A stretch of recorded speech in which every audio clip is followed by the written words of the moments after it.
Hey guys, Rob Robillard from Concord Carpenter, and today we're taking a look at the DEWALT 6.5-inch cordless circular saw. It's their model number DCS391.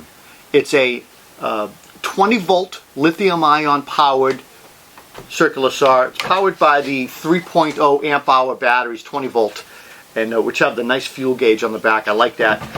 And 3,700 RPMs on this motor. Real nice, powerful, lightweight and compact. And that's what you want in a cordless circular saw. We're bringing it up on a ladder, we're cutting off of gable ends, working off of dormers. Maybe you drag it into a place where you don't want to drag a cord or a heavy circular saw. Real nice. The depth of cut on this is 2¼ inches at 90 degrees, which is an 1/8 of an inch deeper than the Milwaukee saw, and which is a very, very close competitor to this. At 45 degrees, it's going to cut at 1 5/8 inches, and I think the Milwaukee saw was 1 9/16 inches. So it gives you a little deeper cut than the Milwaukee, the competitor. And this saw bevels to 50 degrees. It has an ambidextrous safety trigger and an electric brake, which I like. It's a good safety feature. Real nice oversized rubber grip and fore handle here. I like the rubber grip in the cold weather, and when your hands are sweaty and you get sawdust on them, it gives you that grippage. You're not going to slip. The controls on the saw, super easy to use. They're oversized, and the knob on the front, real easy to turn, easy to adjust. Real simple tool, nothing really overly complicated about it. I used this to do a few projects here in the shop, as well as took it to the job site, and it plowed through 2x4 material and 3/4 plywood like that.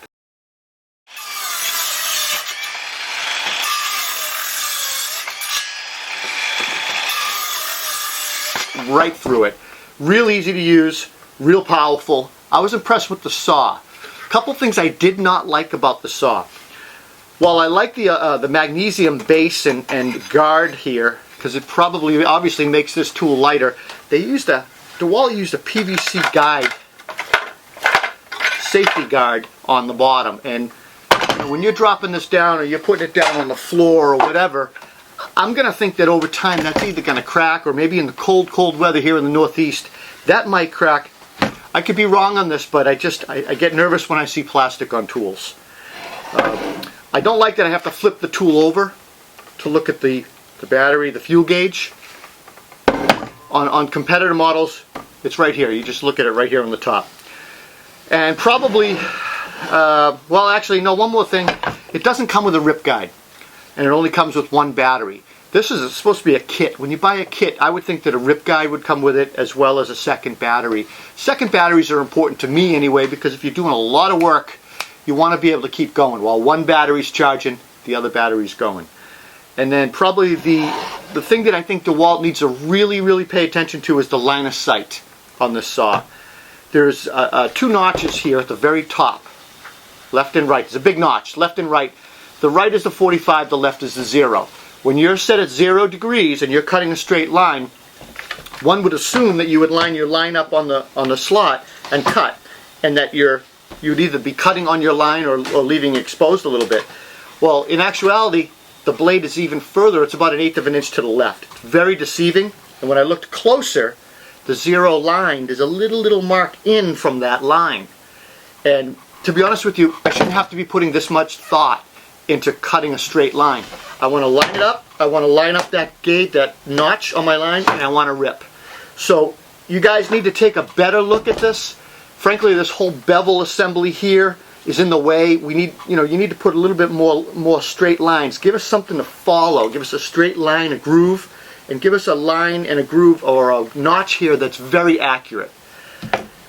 Set the saw to 45 degrees. It bevels to 50. I set it to 45. I followed the right notch on the right side. Dead accurate. And look, that's what we want. As finished carpenters, we're using these for trim work sometimes in hard to reach places, or we're trying to fit pieces in, and we bring this up on the ladder with us. I want accuracy. Straight cuts, not 100% accurate. I got to put too much thought into where I'm putting the saw and lining it up. I want to be able to use this notch and line it up on my line and know that I'm either cutting my line or leaving my line. I don't want to be able, see my line and be cutting to the left of it. That's just not right. So overall, powerful saw, great to use, lightweight, but I think you need to do a little bit of work on the line of sight here and this notch. I'm Rob Robillard. You're at ConcordCarpenter.com, and we'll see you at the next tool review. Take care.